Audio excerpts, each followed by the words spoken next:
Hello drivers, this is Cris, and today I want to talk to you about McLaren. I just got my car back from the dealer. We did the 1-year service, so I thought, oh, well, it's a year. It's a kind of a little bit of a milestone, and how about a video about my experience with a McLaren 650S for a year.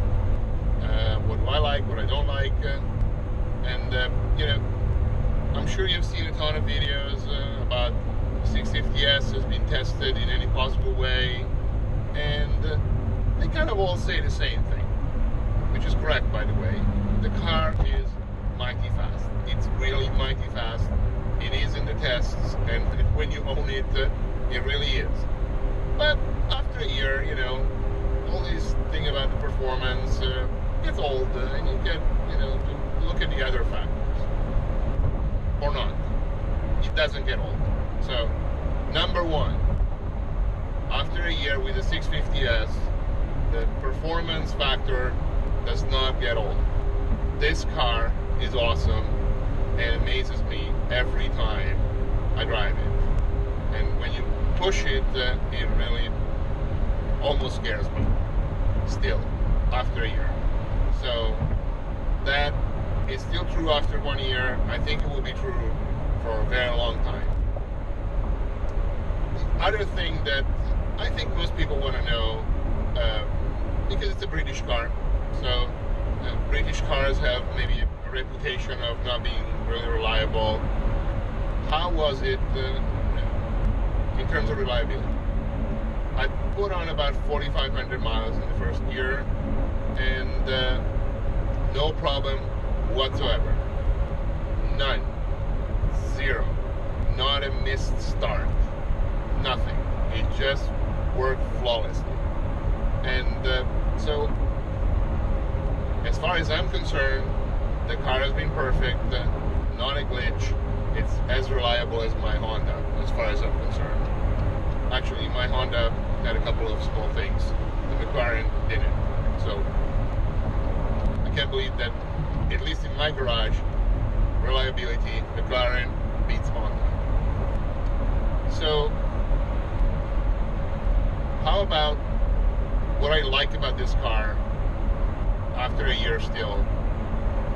So, I bought this car because I really like McLaren coming out with a carbon fiber chassis that really, I think, changes the game, because now McLaren has a whole product line with carbon fiber chassis, and not many others, even in this segment, offer that kind of feature everywhere in their product line.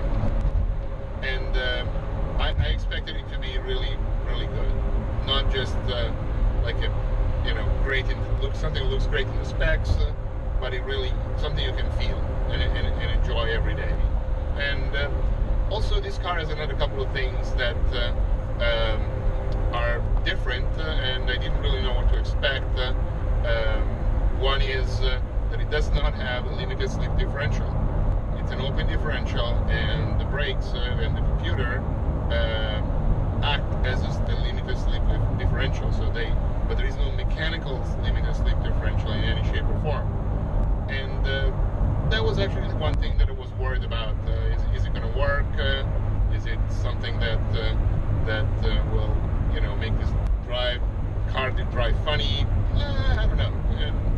And the other is the suspension system. It's got active hydraulic suspensions that keep the car flat all the time, and that is something that is also not common. And so, what do I think about these things after a year? The carbon fiber chassis is fantastic. Yes, you heard it many times.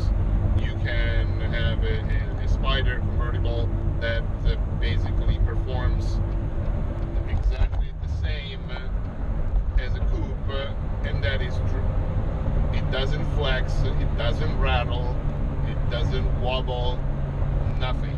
It's as good as a coupe. Actually, it's a carbon fiber coupe, so it's really, really stiff.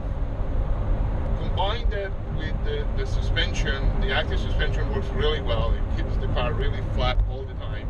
It really works like magic. And between the two, the steering feeling is fantastic.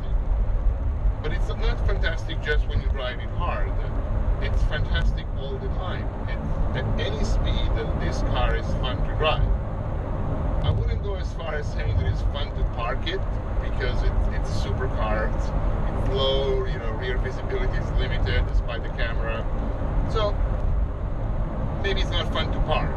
But even at 20 miles per hour, the sharpness of this car is incredible. The front suspension is also directly attached to the carbon fiber chassis. So between the chassis, the suspension, the active suspension, the hydraulic power steering, it's fun even to go buy grocery, if it had actually enough space for the grocery.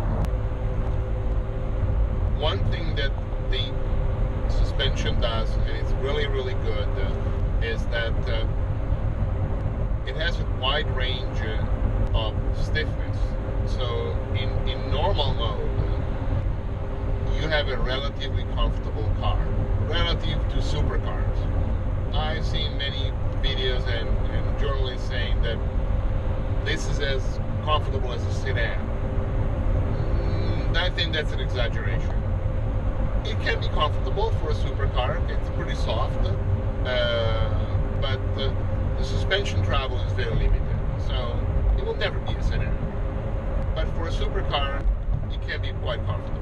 And then you can crank it up, and it gets really, really stiff if you want the high performance. It's a really interesting element of this car, the wide range of suspension stiffness setting. It's not just that it keeps the car flat all the time, but it also offers a wide range of configurations for driving setup. How about the limited slip differential? I think it works flawlessly. I've never felt the fact that the differential is non-mechanically limited slip. Whatever they did between the brakes and the computer works flawlessly. You don't even notice that. At least I cannot tell the difference. I never had any wheel spinning when it shouldn't have, and it's just working perfectly. So I would say excellent job on all these fronts. So is it a good car for weekend getaways? It's not a GT, so the limited space in the trunk is a big factor. So if you can pack really, really light, yes, sure, of course. But also, it's got to be, at least in my opinion, I like to drive it for entertainment, and so if it's a long, straight highway to get to your destination, unless there's some awesome drive waiting for you there, I wouldn't take this car. It doesn't do anything special, on Interstate 5 here in California. So you can do it, pack light, and maybe choose an interesting road, not just a straight highway. That's at least my opinion. Most of the miles that I've driven are fun miles, not really going anywhere. It's just for entertainment. So yeah, this is a big toy. It's an awesome toy, but it's more of a toy than a transportation system.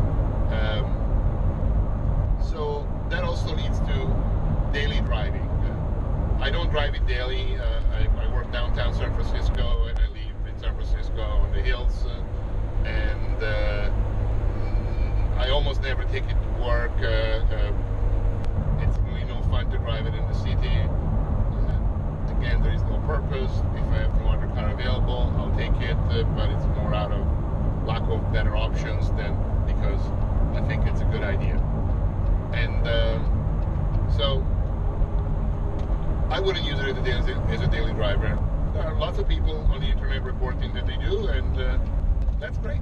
I really hope they really enjoy it. As I said, it's a fun car to drive even at 20 miles an hour, so it's not just pain, you know, to drive it in the city or for a simple commute, but it's not a car meant for that. It's very low to the ground, so that's one thing. This car will touch the ground pretty much for no reason. Just if you know a banked curve, slightly banked curve, and you don't have the stiff suspension turned on, just the compression of the suspension will make it touch the ground.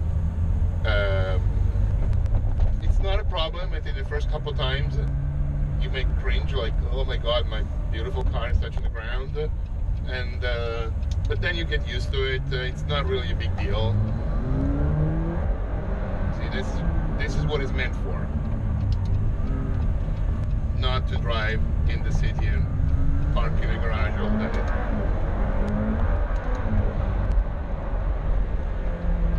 So these are the fun miles that I'm talking about, and it's unbelievable, all the time, forever. So it touches the ground a lot.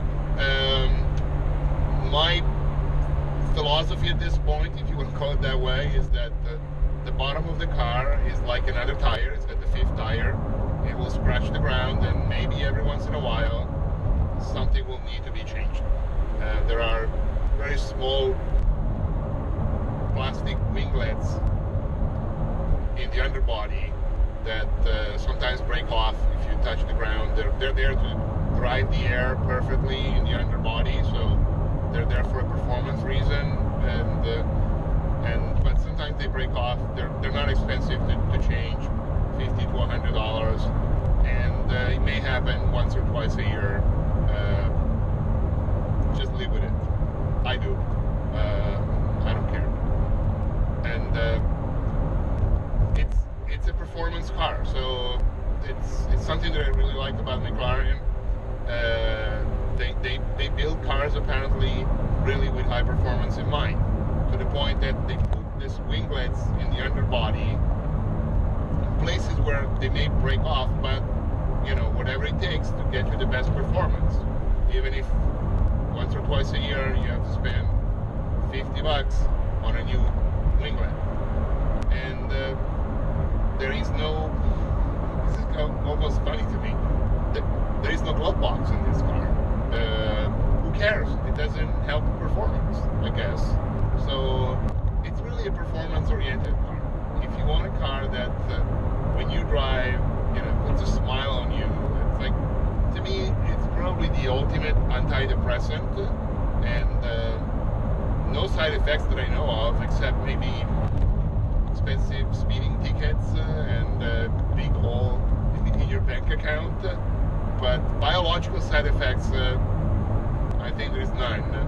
And if I have a bad day, I come home, I get the 650S, I go for a drive for half an hour, and it's a good day again. So it beats any other antidepressant that I can think of. They did a marvelous job at a car that is fun to drive. So what don't I like? Well, generally speaking, anything that is not about performance and driving,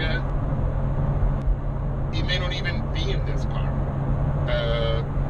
The stereo is not the greatest, and space is not particularly good. Again, as I said, pack light if you plan to travel, very light, and so on and so forth. So if you think of this car for any use but fun, maybe it's not the car for you. If you want a car that will give you unlimited entertainment, and just that, but an enormous amount of it, you want this car. Would I buy it again? Definitely yes. It's been great so far. It will be great for a while longer. I think I'm going to change it when the next model comes out. That I think it will be even better than this. I have high expectation. it's McLaren, and they tend to deliver on my expectations. So I think it's going to be awesome. And so if you're looking for a car that puts a smile on your face from 20 to 200 miles an hour, I think this is it. I'm not sure there's many others at this price that can do the same. So thank you for watching. If you have any comments, we always love to hear from you. Just write them below, in the area below, and we'll see you next time. Bye bye.